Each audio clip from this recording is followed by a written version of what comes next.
Здравейте, казвам се Венцислав Йорданов и съм завършил нашата професионална гимназия по електротехника и електроника в далечната 1987 година. Още от самото начало на влизането ми в техникума, както беше тогава, аз знаех, че това е нещо, което ми е интересно. В съчетание, разбира се, и с другата част от мен с музиката, която не мога да разделя професионално. И така продължих в Института по съобщенията, после Технически университет и, разбира се, от вече почти 30 години в Нов български университет, където преподавам в няколко департамента, като основната ми професия е радиокомуникации, радио и телевизия, електроника, комуникации, звукотехника, звук и звуков дизайн. Вече едно цяло поколение студенти излязоха, работят успешни в медията, с което аз много се гордея.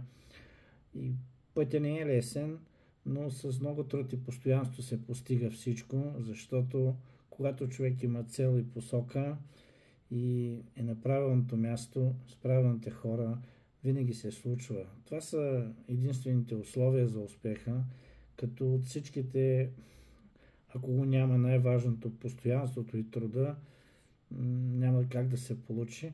Разбира се, трябва да се прави с много сърце и с много любов към хората, тъй като в днешното забързано време и особено сега с навлизането на така наречения изкуствен интелект, животът ни в близките години ще се промени много, както на нас преподавателите, така и във всяка сфера, тъй като технологиите ще заемат все по-голямо и по-голямо място в живота на хората.